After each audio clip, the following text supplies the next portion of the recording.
promise that has already marked their life together. Marriage is a commitment in life where two people can find and bring out the very best in each other. It offers opportunities for sharing and growth that no other human relationship can equal. A physical and spiritual joining that has the promise of a lifetime. I think this is the part of the ceremony where I'm supposed to impart some more wise words on the bride and groom, but I admit I can't speak from experience on marriage, so instead I'll defer to American poet James Kavanaugh. To love is not to possess, to own or imprison, nor to lose oneself in another. Love is to join and separate, to walk alone and together, to find a laughing freedom that lonely isolation does not permit.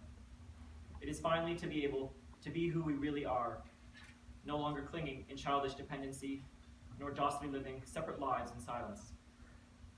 It is to be perfectly oneself and perfectly joined in permanent commitment to another and to one's inner self.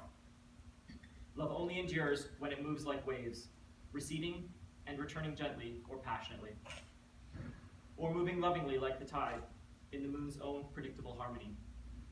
Because finally, despite a child's scars or an adult's deepest wounds, they are openly free to be who they really are and always secretly were, in the very core of their being, where true and lasting love can alone abide.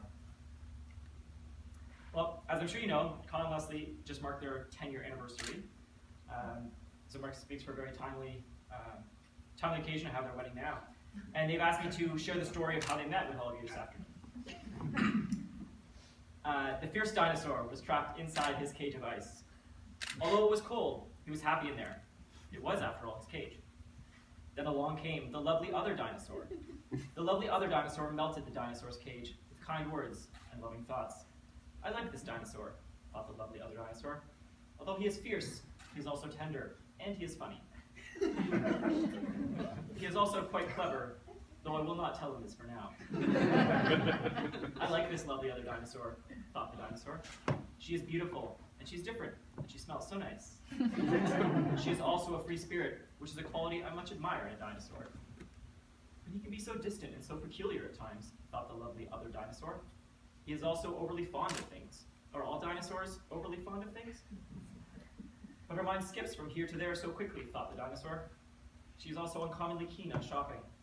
Are all lovely other dinosaurs so uncommonly keen on shopping? I will forgive his peculiarity and his concern for things, thought the lovely other dinosaur, for they are part of what makes him a richly charactered individual. I will forgive her skipping mind and her fondness for shopping, thought the dinosaur, for she fills our life with beautiful thoughts and wonderful surprises. Besides, I'm not keen on shopping either.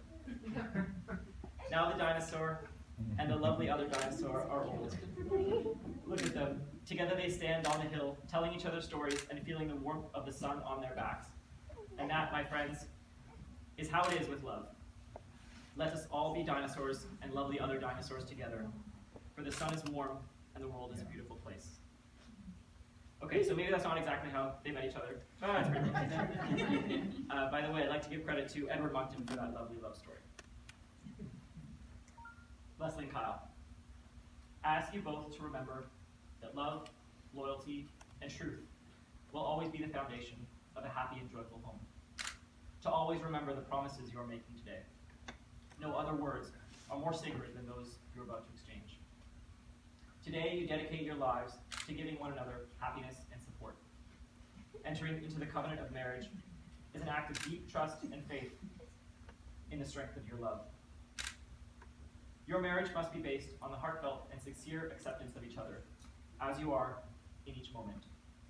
The pledge you make today expresses your devotion to one another and to the love you share, and the words spoken here will support your commitment through the inevitable hardships that face together.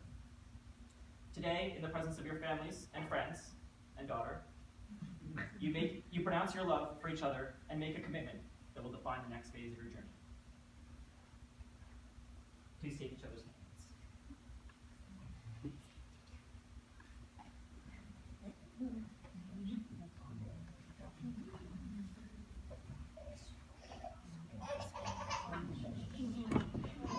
Leslie, do you happily make this decision with a full heart to join your life to Kyle's, to fulfill your dreams, create memories together? I do.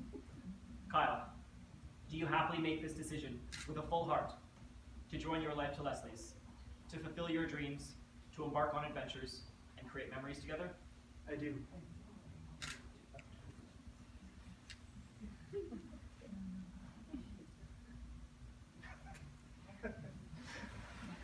Feel the hands you are holding. These are the hands that will work alongside yours as you continue to build your home, your family, and your lives together. These are the hands that will continue to cherish you throughout the years, and with the slightest touch will comfort you like no other. The rings I hold are symbolic of a cherished union, to be given and received as bonds of never-ending love and devoted friendship. Kyle, take this ring and repeat after me as you place this ring on her finger. Leslie, I offer you this ring Leslie, I offer you this ring as a sign of my enduring love and commitment as a sign of my enduring love and commitment from this day forward. from this day forward. Leslie, take this ring and repeat after me as you place the ring on his finger. Kyle, I offer you this ring Kyle, I offer you this ring as a sign of my enduring love and commitment as a sign of my enduring love and commitment from this day forward. from this day forward. You may now seal your union with a kiss.